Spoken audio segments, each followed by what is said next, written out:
रहे हैं, आखिर क्यों शिव ने उन्हें कैलाश के शिखर से नीचे गिरा दिया। वीडियो को अंत तक देखें। अंत में आपसे एक प्रश्न पूछा जाएगा, उस प्रश्न का उत्तर आप हमें बताइए और जो इस प्रश्न का सही उत्तर बताएगा उसका नाम अगली वीडियो में स्क्रीन पर दिखाया जाएगा।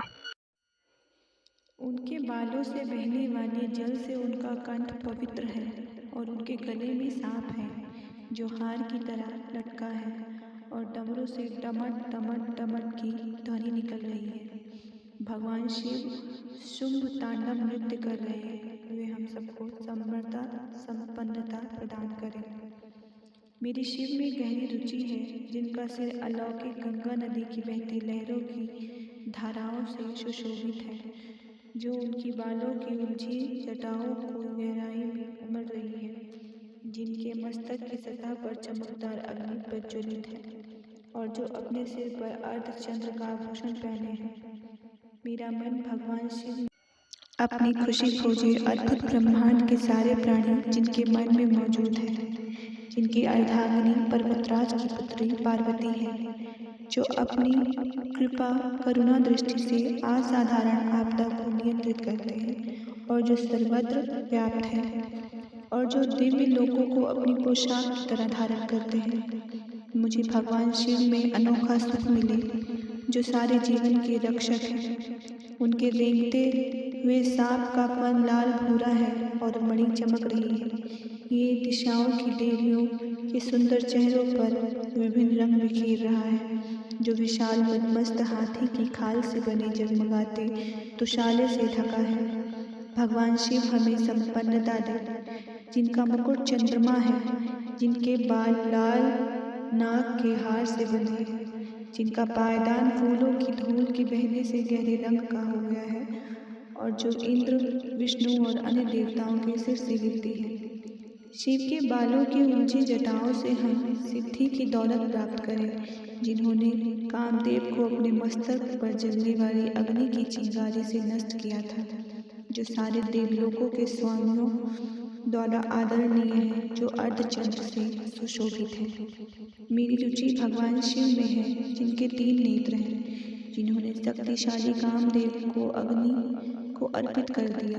उनके भीषण मस्तक की सतह तगद तगद की ध्वनि से जलती है। वे ही एकमात्र कलाकार हैं जो पर्वतराज की पुत्री पार्वती के स्तन की नोक पर सजावटी रेखाएं खींचने में निपुण हैं। भगवान शिव हमें संपन्नता दे।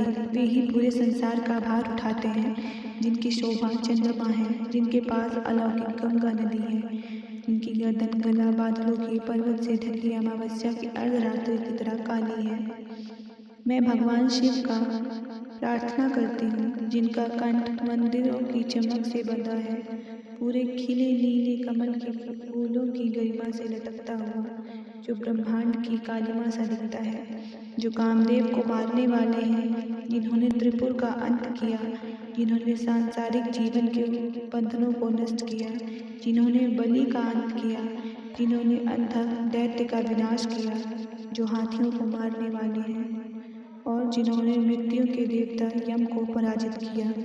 मैं भगवान शिव का प्रार्थना करती हूँ, जिनके चारों ओर मधुमक्खियाँ उड़ती रहती हैं, शुभ कदम्ब के फूलों के सुंदर गुच्छे से आने वाली शहद की मधुर सुगंध के कारण, जो कामदेव को मारने वाले हैं, जिन्होंने त्रिपुर का अंत किया, जिन्होंने सांसारिक जीवन के बंधनों को नष्ट किया, जिन्होंने बलि का अंत किया, जिन्होंने अंधक दैत्य का विनाश किया, जो हाथियों को मारने वाले हैं और जिन्होंने मृत्यु के देवता यम को पराजित किया।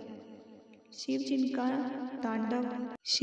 तांडव नृत्य नगाड़े की टिमिट टिमिट तेज आवाज श्रृंखला के साथ लय में है, जिनके महान मस्तक पर अग्नि है, वो अग्नि फैल रही है नाग की सांस के कारण, गरिमामय आकाश में गोल गोल घूमती हुई। मैं भगवान शिव की पूजा कब कर सकूंगी? शाश्वत सुख देवता जो रखते हैं सम्राटों और लोगों के प्रति संभाग दृष्टि, घास के तिनके और कमल के प्रति, मित्रों और शत्रुओं के प्रति सर्वाधिक मूल्यवान रत्न और धूल के ढेर के प्रति, सांप और हार के प्रति, विश्व में विभिन्न रूपों के प्रति। मैं कब प्रसन्न हो सकता हूँ अलौकिक नदी गंगा के निकट गुफाओं में रहते हुए, अपने हाथों को हर समय बांध कर अपने सिर पर रखे हुए, अपने दूषित विचारों को धोकर दूर करके शिव मंत्र को बोलते हुए, नहान मस्तक और जीवित नेत्रों वाले भगवान को समर्पित।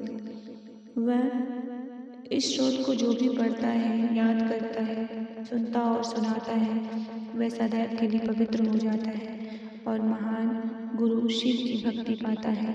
इस भक्ति के लिए कोई दूसरा मार्ग या उपाय नहीं है, बस शिव का विचार ही ब्रह्म को दूर कर देता है। रावण शिव का महान भक्त था और उनके बारे में अनेक कहानियां प्रचलित हैं। वह एक महान भक्त था। वह दक्षिण से इतनी लंबी दूरी तय करके कैलाश आया और शिव की प्रशंसा में स्तुति गाने लगा। उसके पास एक ड्रम था जिसके ताल पर उसने तुरंत ही 1008 छंदों की रचना कर डाली, जिसे शिव तांडव स्तोत्र के नाम से जाना जाता है। उसके संगीत को सुनकर शिव बहुत ही आनंदित और मोहित हो गए। रावण गाता जा रहा था और गाने के साथ साथ उसने दक्षिण की ओर कैलाश पर चढ़ना शुरू किया। जब रावण लगभग ऊपर तक आ गया और शिव उसके संगीत से मंत्रमुग्ध थे, तो पार्वती ने देखा कि एक व्यक्ति ऊपर आ रहा था। तो कथा के अंत में अब आपका प्रश्न ये है कि रावण कौन सी दिशा से कैलाश पर्वत पर चढ़ रहा था और वो दिशा क्यों बहुत ज़्यादा लुभावनी है। धन्यवाद इस वीडियो को अंत तक देखने के लिए। ऐसे ही धार्मिक और प्रेरणादायक वीडियो के लिए हमारे चैनल को सब्सक्राइब